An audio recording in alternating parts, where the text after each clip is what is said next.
Trojúhelník máme kompletní. Můžeme si na konkrétním příkladě ukázat, jakým způsobem religionista pracuje. Když se podíváme na ten první obrázek, na Santalového Buddhu, tak si uvědomujeme, že je potřeba začít od identifikace toho zobrazení. Co vlastně na tom obraze je.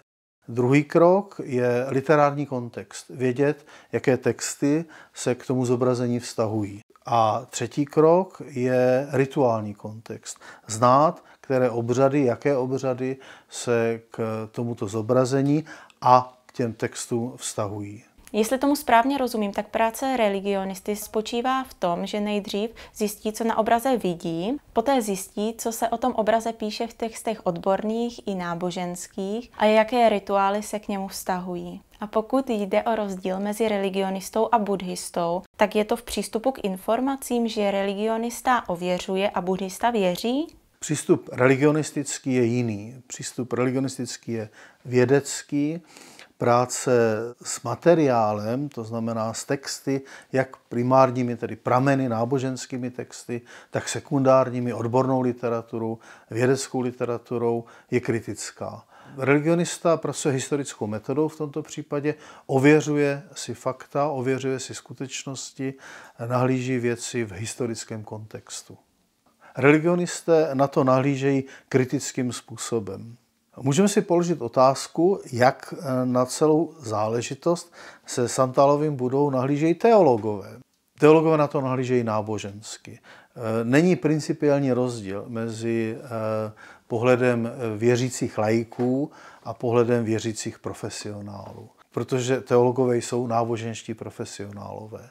Takže tady ten rozdíl není principiální, čili opět proti sobě stojí náboženský pohled a jedno, jestli je laický nebo teologický a ten pohled religionistický, vědecký. Ale to, že stojí proti sobě, neznamená, že se navzájem vylučují.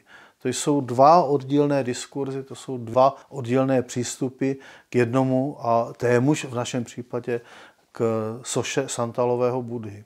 A který přístup je správnější? To se vlastně nedá říct. Ty přístupy jsou odlišné principiálně, protože jinak pracují s informacemi a my vlastně nejsme majitelé pravdy. To, jak nahlíží Santalového Buddhu teologové, věřící, je jeden způsob nahlížení, je to náboženský způsob. A to, jak nahlížejí Santalového Buddhu, jeho příběh, religionisté, je vědecký přístup, je to jiný přístup a nedá se říct, že my máme pravdu a oni nemají pravdu, nebo naopak. Jsou to dva odlišné diskurzy a otázka po pravdivosti není na místě.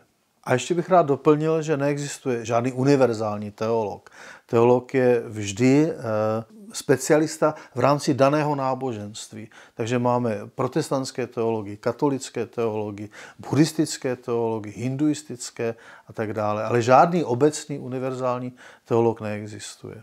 Religionista si nemůže klást otázku po boží existenci, protože na ní nemá odpověď. A teď se dostáváme k tomu principu, co je vlastně vědecké. A Karl Popper vytvořil princip falzifikace, kritérium falzifikace, které zní složitě, ale vůbec složité není.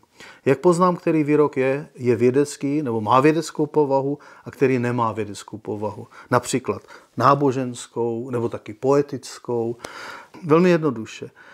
Výroky v rámci daného systému musí být falzifikovatelné, to znamená vyvratitelné. Jakýkoliv výrok, který je z principu vyvratitelný, falzifikovatelný, může mít nebo má vědeckou povahu.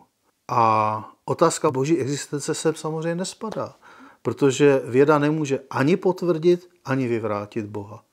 Protože Bůh není vědecká kategorie.